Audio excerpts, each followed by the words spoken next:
नमस्कार, आप लोग देख रहे हैं देवघर मंच।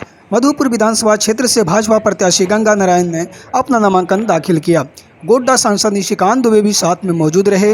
नामांकन दाखिल करने के बाद जैसे ही बाहर आए, उनके कार्यकर्ताओं ने और समर्थकों ने काफी उनको घेर लिया और गंगा नारायण जिंदाबाद का नारा लगाया। समर्थकों के बीच गंगा नारायण को माला पहनाकर स्वागत किया गया। उसके बाद मीडिया कर्मियों से बातचीत भी किए। भारतीय जनता पार्टी देश का यशस्वी प्रधानमंत्री की अंतिम व्यक्ति वाला सोच रखते हैं और हम अंतिम व्यक्ति तक सोच रखने का काम करेंगे।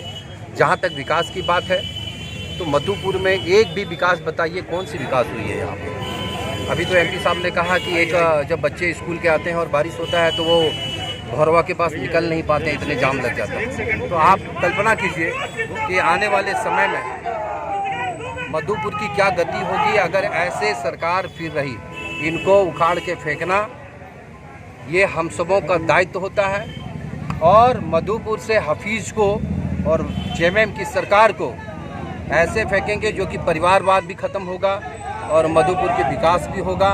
चाहे वो हॉस्पिटल के नाम से हो, चाहे वो एजुकेशन के नाम से हो, चाहे वो बिजली के नाम से हो, चाहे वो रोड और पुल पुलिया के नाम से हो, चाहे शहर के नली नाले के नाम से हो, या चाहे वो जितने भी टूरिज़्म पॉइंट हैं हमारे जो धरोहर हैं उनके नाम से हो, चाहे युवाओं का भविष्य जो सभी बर्बाद करते आए हैं, हम उन पे ज़्यादा फोकस करेंगे कि भविष्य उनका ख़राब ना हो और उनको रोज़गार से जोड़ने का काम करेंगे।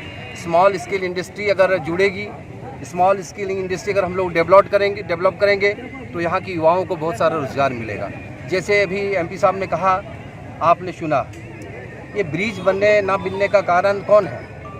हर बार ये सरकार, ये मधुपुर की मंत्री है, मैं बार बार कहता हूँ मधुपुर का मंत्री और मधुपुर में रह करके ये एक काम नहीं करा पाया आज तक। 12 बजे रात को इसका बुलेट निकलता है और ये कहता है मधुपुर का बेटा है।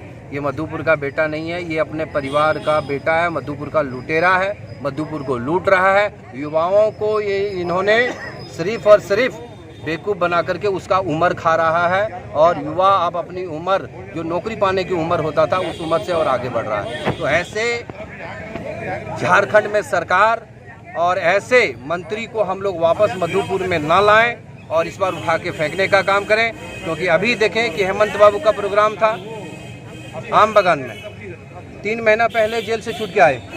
वो कौन से ऐसे युवाओं के लिए, झारखंडियों के लिए काम करने गए थे जो जेल में गए थे?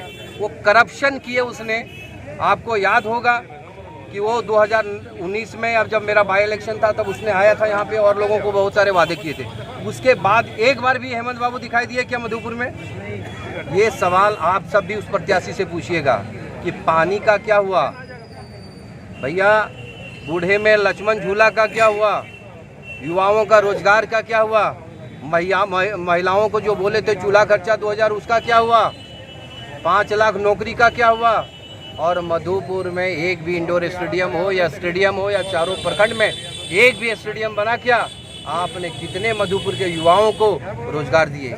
इसने एक काम किया, आदिवासी महिलाओं को मरवाने का काम किया, आदिवासियों को डराने का काम किया, आदिवासियों को पीट पीट कर मारने का काम किया। ये मंत्री उनका संरक्षण देता है और ये मंत्री के लोग उन्हें मारता है। गंगा भैया जिस दिन मधुपुर में आ गया, हर काम 1 टाइम होना शुरू हो जाएगा। उस काम को हम पेपर में दिलवाएंगे, इस काम का इतना टाइम होता है, इतने टाइम में ही होना चाहिए।